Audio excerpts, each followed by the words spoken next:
What's going on YouTube? Fezify Media. I was meant to make this video yesterday early in the morning, but I had some editing issues. But I wanted to have an update on Lowski situation for you guys. A very popular drill rapper. So it's been said right now, of course, his ongoing trial at Croydon Crown Court for an incident that the media described as a popular YouTube rapper was caught in a taxi with a loaded revolver by officers investigating a stabbing of a fellow musician and gang member, the court heard. The 21-year-old rapper Jarrell O'Connor is on trial for possessing a firearm with intent to endanger life and other charges related in April 2019. O'Connor, being Lowski, denies the charges against him and claims he was forced to hold on to the gun after a drug dealer made threats against he and his mother's lives. Prosecutors say he had a 4mm caliber Florent revolver which was loaded with 3 bullets to either use himself or give to an associate because of a gang dispute. They heard that O'Connor has a previous conviction for possessing a firearm in 2016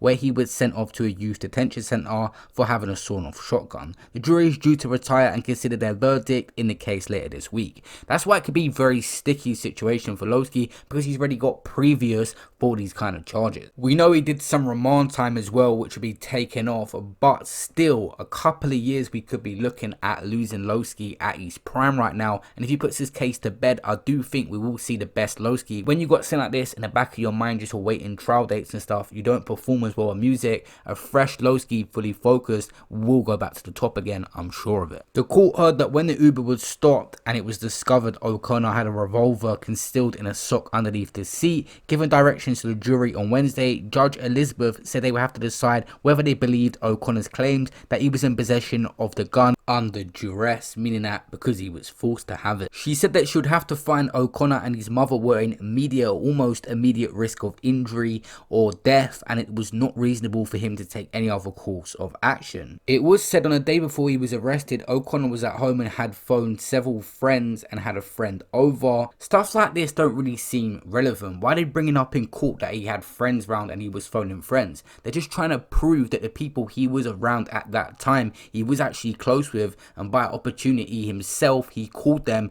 and wasn't actually forced or in fear of these people. That's what they're trying to do.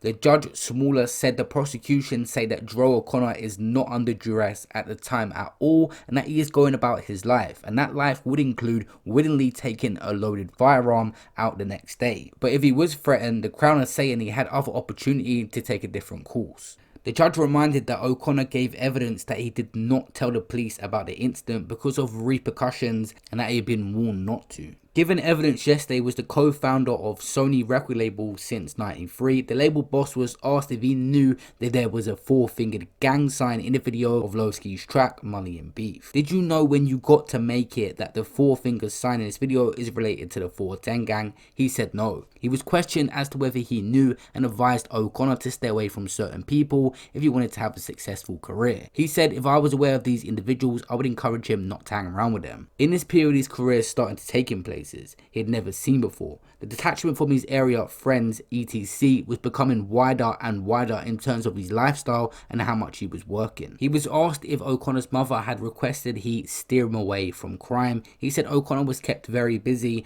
after being signed to the label, adding, in my humble opinion, he wouldn't have had the time to suggest he was some kind of crime boss. I can't understand where he would have the time amongst the several day jobs and commitments. My role isn't to steer him away from crime, that's not what I do for a living.